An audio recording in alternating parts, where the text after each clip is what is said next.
So, Brett, talk to me a little bit about comparing this to 1031 exchange. Obviously, an entrepreneur, I'm not aggressively in the real estate side, but we have a lot of our listeners that are.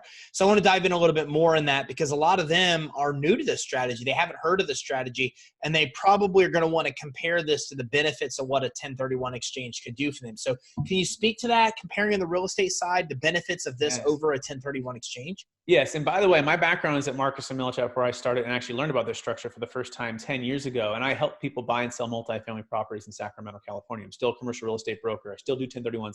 So I love the 1031 exchange. And the 1031 exchange has, again, some benefits of tax deferral. And especially if you find a good value add opportunity to buy, hey, go for that. But what we say is don't overpay just because of the capital gains tax. Another way to ask the question would be, would you buy this property if it wasn't for that 30 to 50% getting wiped out?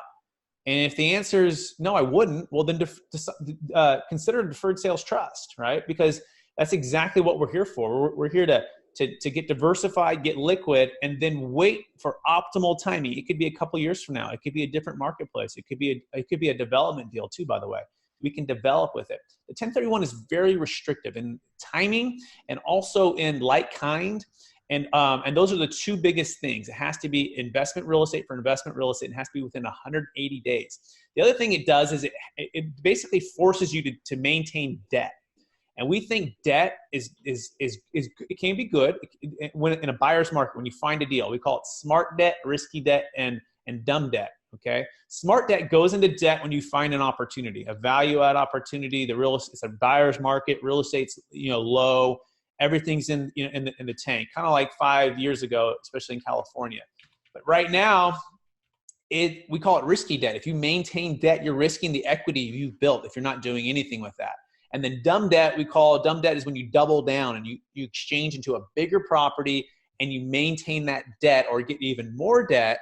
And that's what happened in 08 when the marketplace really took a hit.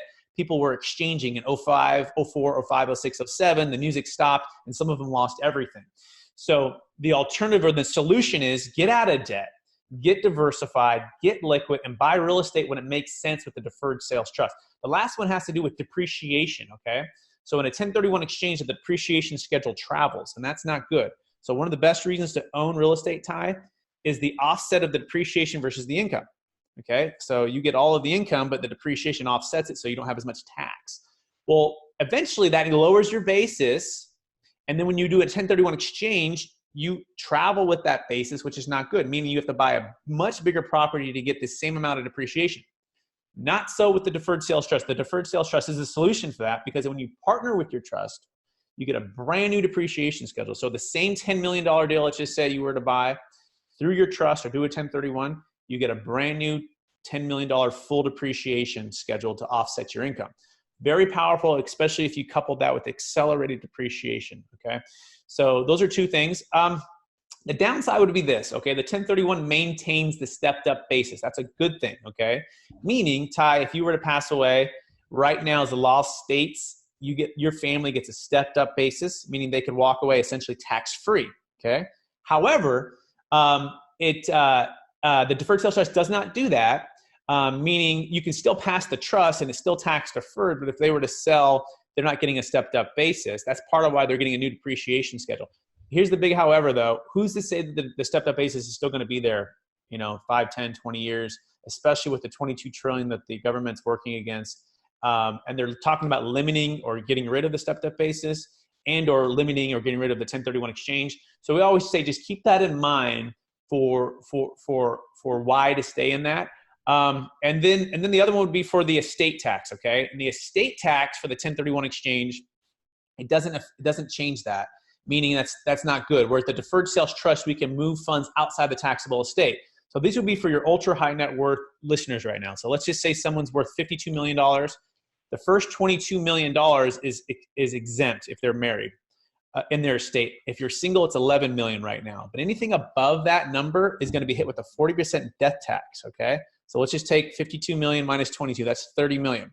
Well, if that's all of that 52 million inside their taxable estate, that estate's going to be hit with $12 million estate tax, okay? The deferred sales trust can solve that in that we can move all the funds outside of the taxable estate in one single transaction. So if you had a $30 million business sale, we can move it all outside the taxable estate. The 1031 exchange, although it got the stepped up basis, let's say to $52 million, it's the estate still owes the estate tax. That's separate from two, okay? So that's a key distinction between us and the 1031. Again, we call our company Capital Gains Tax Solutions, meaning we want to present the pros and cons of each of the major tax deferral strategies, and then let the client decide. And by the way, they may want a mixture of 1, 2, or 3. They may want to do, a third of a Delaware statutory trust, a third of a deferred sales trust, and a third of a 1031 exchange. The question is, what are their needs? What are their goals? What is their risk tolerance? And how do we work as a team to help you solve that?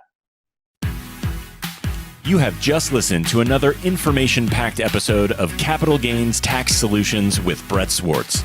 We hope you enjoyed today's show and found it helpful. Visit capitalgainstaxsolutions.com to access the show notes and to access more resources. Don't forget to leave a review and join us again next time.